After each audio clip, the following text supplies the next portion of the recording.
guys, welcome back to my channel. Thanks for watching. I hope you're doing well. This video is going to be about how much it costs to set up your house. So when you take possession, if you are setting up your house unfurnished, so if you're planning to rent it out long term and you're not going to furnish the house, what are the items that you will need and how much will they cost? So I did a video just kind of outlining what it costs to furnish a house a few months ago, and I had some people ask about certain items, so I wanted to give you guys that information. So, for example, our house in Stonebrook Manor, we bought and we have it rented out long-term on a 12-month lease.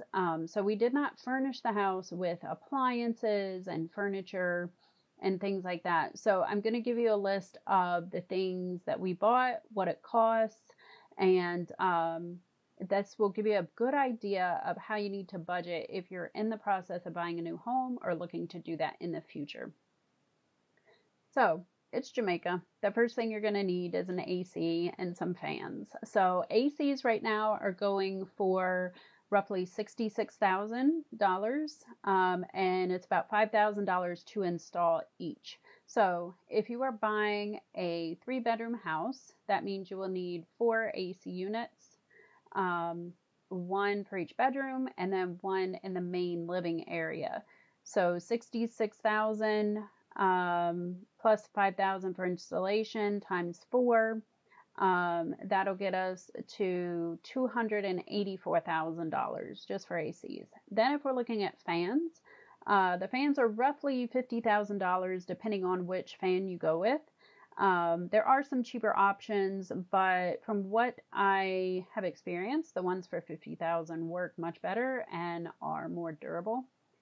They're roughly $3,000 to install. So if you get 4 of those, that would be $212,000 for fans in a 3-bedroom house. Another thing I highly recommend is the EcoSense AC sensors. I have a few videos out on this. Please check them out. This will save you tons of money if you're renting your house out, and it will save your tenant money on the JPS bills also.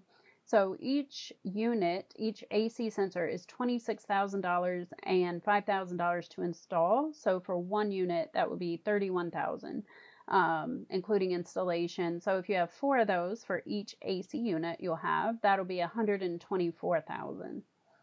And then 2 other things that are really good to get: the garbage bin and a clothesline. So people have the option of hanging their clothes to dry versus using the dryer.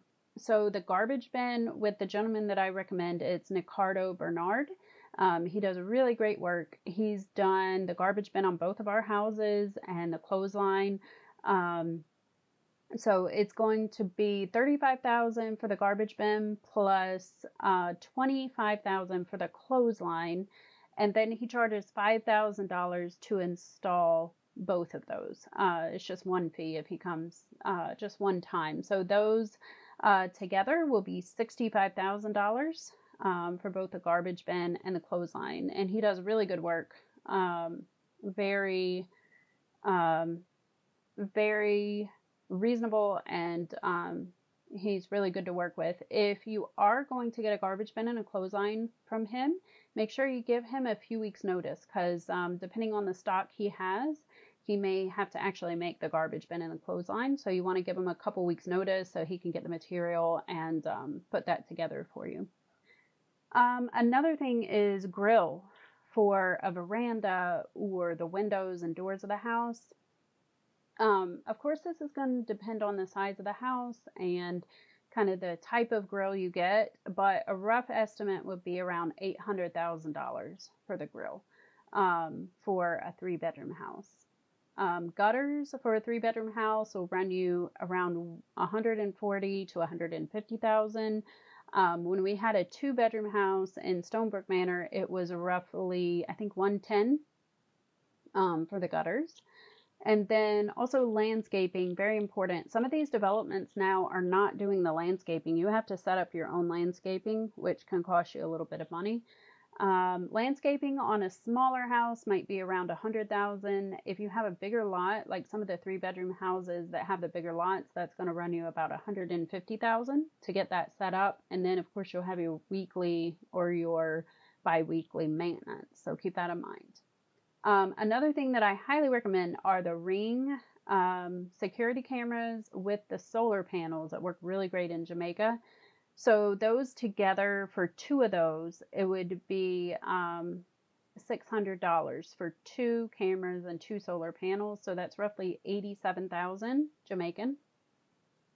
And then another thing I recommend is the Igloo Home Lockbox. This helps you create a self check-in for Airbnbs, or you can just keep an extra set of keys at the house in case one gets lost or someone gets locked out. That's $160 US, which translates to roughly $23,200. So with all these items, guys, it's more than I thought it was going to be when I was adding this up. If you add up all the items that I just mentioned, it's $1,895,200. So almost $1.9 million, which converts to roughly just over $13,000 US. So this is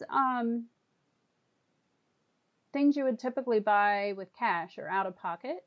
So $13,000 US, 1.9 million Jamaican dollars, that's a chunk.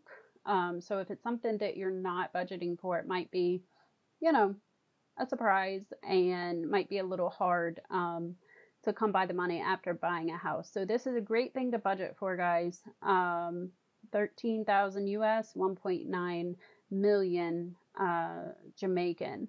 So if you guys have any questions about any of the items or who to use, I'm going to put a link to the contractors that I recommend that do this work in the description. So feel free to reach out to them. Let them know you heard about it through one of my videos, and they'll be glad to help you out. I've reached out to many of them and just let them know that I'm putting out this video and they might be getting some calls. So if you have any questions or need more information on a particular item, feel free to leave me a comment, and I hope this was helpful. Thanks, guys.